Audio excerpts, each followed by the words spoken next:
नमस्कार दोस्तों, my self Hitesh Kaushik और हम आज जिस विषय पर बात करेंगे वो है Nehruvian socialism. Nehruvian socialism and non aligned movement.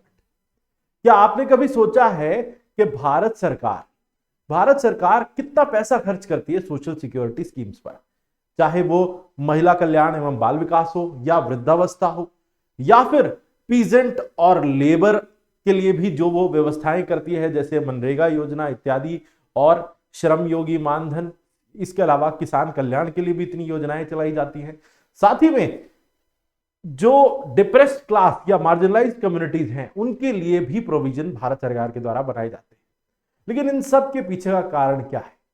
इन सब के पीछे भारत का संविधान है और भारत के संविधान में mention directive principles of state policy.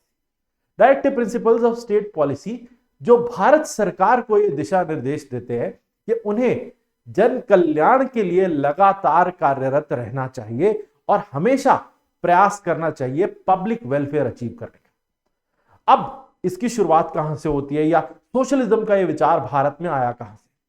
Socialism का विचार भारत में आया आजादी के पहले से। भारत अंग्रेजों के अधीन हुआ करता था 1947 तक, ये तो आप और हम सब जानते ही हैं। लेकिन आपको यह भी जानना जरूरी है कि भारत आजाद कैसे हुआ। भारत के लिए आजादी ऐसे ही नहीं आ गई थी। भारत के लिए आजादी डीकॉलोनाइजेशन प्रोसेस के थ्रू आई थी और डीकॉलोनाइजेशन प्रोसेस वो प्रक्रिया थी जिसके जरिए वेस्टर्न यूरोपीय देशों ने एशिया, अफ्रीका और दुनिया भर में अपनी जो भी कॉलोनीज फैली हुई थी उनके ऊपर से अपना कंट्रोल छोड़ना शुरू किया था। भारत ने आजादी लड़कर ली ये तो हम कहते हैं, लेकिन इसमें बहुत बड़ा रोल था उस समय जो हालात पैदा हो गए थे उनका, जिसकी वजह से ब्रिटिश और दूसरे यूरोपियन देशों को अपने कॉलोनाइज्ड देशों को आजाद करना पड़ा। भारत साल 1947 में आजाद हुआ था। यह हमारे लिए एक बड़ी अच्छी जो है वो सुखद ये होता है हमारे लिए लम्हा, जब भी हम इसको देखते हैं कि भारत का लहलहाता झंडा और भारत की आजादी। लेकिन इसके पीछे एक बड़ा कारण है एक बड़ा युद्ध, वर्ल्ड वॉर टू। और वर्ल्ड वॉर टू से पहले की दुनिया कुछ ऐसी थी जहां दुनिया भर के देश, चाहे एशिया और अफ्रीका में, वो किसी ना किसी वेस्टर्न यूरोपियन देश के अधीन हुआ करते थे और उनकी कॉलोनी हुआ करते थे। लेकिन फिर वर्ल्ड वॉर टू, इंसान के इतिहास की सबसे डेडली वॉर, ये आई और इसने दुनिया में बहुत कुछ बदल के रख दिया। इसने दुनिया के समीकरण बदल के रख दिए। पश्चिमी यूरोपीय देशों की ताकत को इसने हिला के रख दिया और इस युद्ध के गर्भ से पैदा हुए दो देश, यूएसए और यूएसएसआर, सोवियत यूनियन और संयुक्त राज्य अमेरिका। और ये दो देश, इन दो देशों ने उसके बाद दुनिया भर में अपना प्रभुत्व स्थापित करना शुरू किया। दोनों ताकतवर देश अलग अलग धाराओं पर चलते थे। जहां अमेरिका, संयुक्त राज्य अमेरिका, कैपिटलिस्टिक विचारधारा पर चलता था और वहीं अगर हम सोवियत संघ की बात करें तो ये सोशलिस्टिक प्रिंसिपल्स पर चलने वाला एक देश था। और यही दो विचारधाराएं दुनिया भर में 1945 के बाद रोल मॉडल बन गई। इन दोनों देशों ने ज्यादातर नए आजाद हुए डीकॉलोनाइज्ड देशों को, जैसे भारत और अफ्रीका, एशिया के और भी बहुत सारे देश जो आजादी पा रहे थे पश्चिमी यूरोपीय देशों से, क्योंकि ऐसे हालात बन गए थे, डीकॉलोनाइजेशन करना बहुत जरूरी हो गया था। पूरा पश्चिमी यूरोप अपनी ताकत खो चुका था, वो पूरे तरीके से बर्बाद हुआ था। दूसरा विश्व युद्ध उनके लिए तबाही लेकर आया था। लेकिन वहीं से दो बड़ी ताकतें उभरी थी, जैसा मैंने बताया आपको, संयुक्त राज्य अमेरिका और उसके अलावा सोवियत संघ। ये दोनों ही देश ये कोशिश करने लगे कि जितने भी देश डीकॉलोनाइज होते जा रहे हैं, जो देश आजादी जिनको मिलती जा रही है, उनको अपने जैसी विचारधारा में बांधा जाए, अपने जैसे तौर तरीकों में बांधा जाए। आधी दुनिया कैपिटलिज्म के पीछे भाग उठी और आधी दुनिया सोशलिज्म के पीछे। सोशलिज्म के साथ ही कम्युनिज्म ने भी जड़ पकड़ी, क्योंकि सोवियत संघ में कम्युनिस्ट विचारधारा जो है वो उभर के आई थी, जिनका नारा सोशलिज्म का था। अब ऐसे में नेहरू जी, भारत के पहले प्रधानमंत्री, इनके ऊपर जिम्मेदारी थी भारत को सही तरीके से चलाने की, आगे बढ़ाने की और उस भारत को खड़ा करने की भी जिसे पूरे तरीके से लूटा खसोटा गया था ब्रिटिश दौर में। कॉलोनियल एरा में भारत की हालत किसी से छुपी नहीं है।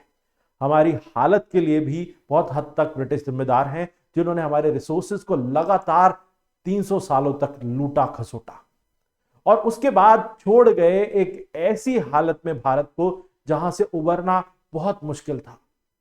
आजादी जरूर नई उम्मीदें लेकर आई थी, लेकिन फिर भी राह बहुत मुश्किल थी और ऐसे में नेहरू जी को चुनना था इन दो बड़ी विचारधाराओं में, क्योंकि भारत में गरीब, पिछड़ा और दलित वर्ग बहुत बड़ा था। तो इसीलिए भारत में, क्योंकि किसान भी बड़ी संख्या में थे भारत में, तो ऐसा ही कुछ सोवियत संघ जब बना था तब भी देखने को मिला था। सोवियत संघ सोशलिज्म की विचारधारा, जिसमें जितने भी संसाधन हो वो बराबर तरीके से सब में बांटे जाए, इस विचारधारा पर बना हुआ एक देश था और उसमें दबे कुचले पिछड़ों को सबसे अग्रिम पंक्ति में रखा जाए, सारे फैसले लेने का अधिकार उनको दिया जाए, ये विचारधारा वहां पर उभरी थी। अब नेहरू जी भी इस विचारधारा से कुछ हद तक सहमत थे, सोशलिज्म के आइडिया से वो प्रभावित थे, यही कहलाता है नेहरूवियन सोशलिज्म। लेकिन उनके सामने रास्ते मुश्किल थे, क्योंकि या तो उन्हें सोवियत संघ को चुनना था या फिर संयुक्त राज्य अमेरिका, यानी यूएसए और यूएसएसआर में से चुनने की बारी आ गई थी। लेकिन उन्होंने फैसला किया कि वो किसी भी पक्ष में नहीं जाएंगे, ना यूएसए की तरफ ना यूएसएसआर की तरफ। और उन्होंने कुछ ऐसे नेताओं के साथ, दुनिया के ऐसे नेता जो अभी नए उभरते देश थे भारत की तरह, जैसे इजिप्ट के नासिर, युगोस्लाविया के टेटो के साथ मिलकर जवाहरलाल नेहरू ने एक नया फ्रंट बनाया और उन्होंने ऐलान कर दिया कि हम रहेंगे नॉन अलाइन, हम किसी का साथ नहीं देंगे, हम ना संयुक्त राज्य अमेरिका ना ही सोवियत संघ किसी की भी तरफ या किसी भी विचारधारा से प्रभावित नहीं होंगे, हम एक तीसरा पक्ष बनकर दुनिया में रहेंगे। अब ये जो नॉन अलाइंड देश थी, आप देख सकते हो नक्शे पर, अफ्रीका के देश हैं, इसमें आपको युगोस्लाविया एक देश मिलेगा, यूरोप में भी, एशिया के देश हैं इसके अंदर, और इसमें भारत एक प्रमुख भूमिका में था। लेकिन क्या इससे कुछ फायदा हुआ? क्या हमें इन दोनों विचारधाराओं से अलग रहने का कोई फायदा मिला या नहीं? ये तो हम समझ सकते हैं इस पर एक डिबेट करके, क्योंकि जब हमने नॉन अलाइंड रहना चुना तो हमने इन दोनों ही देशों से जो बेनिफिट दिए जा रहे थे, उन देशों को जो भी इन दोनों पक्षों को ज्वाइन कर रहे थे, वो सारे बेनिफिट्स भी हमने छोड़ दिए। दुनिया बाइपोलर वर्ल्ड में चली गई थी, लेकिन हम तीसरी दुनिया में जा रहे थे। हमने चुना था कि हम किसी भी पक्ष का साथ नहीं देंगे, लेकिन यह हमारे लिए कहीं से भी लाभदायक नहीं था। हमारे पड़ोसी पाकिस्तान ने जहां एक पक्ष चुन लिया था, हमने ऐसा कुछ नहीं किया और हम बिल्कुल अलग थलग रहे। लेकिन एक समय आने के बाद नेहरू जी की पॉलिसीज, क्योंकि सोशलिज्म की थी और जो सोवियत संघ से ज्यादा उनकी विचारधारा से मिलती थी, तो हमने कहीं ना कहीं उनकी तरफ झुकाव जरूर बनाना शुरू किया। सीधा कोई संगठन नहीं बनाया गया, लेकिन फिर भी झुकाव उनकी तरफ था। अब इस पर डिबेट है कि ये हमने सही किया या गलत। अब इसके कुछ क्रिटिक्स भी थे। भारत की ये जो नीति थी सोशलिज्म की, और सोशलिज्म ओवरऑल, इसके कुछ क्रिटिक्स भी दुनिया भर में मौजूद हैं, जिसमें विंस्टन चर्चिल के कुछ कथन आपको शायद चौंका सकते हैं। इसके बारे में विंस्टन चर्चिल ने कहा था, socialism is the philosophy of failure, the creed of ignorance and the gospel of envoy, it's inherent virtue is the equal sharing of misery. यानी कि उन्होंने कहा कि देखिए, संसाधन बराबरी से बांटे जाएं, ये तो जरूर सोशलिज्म में एक एजेंडा हो सकता है, लेकिन इसके अंदर ये सोशलिज्म एक फेल्ड फिलॉसफी है और ये बिल्कुल ऐसी दुनिया में रहना है जहां आपको किसी भी नए विचार के बारे में पता नहीं है।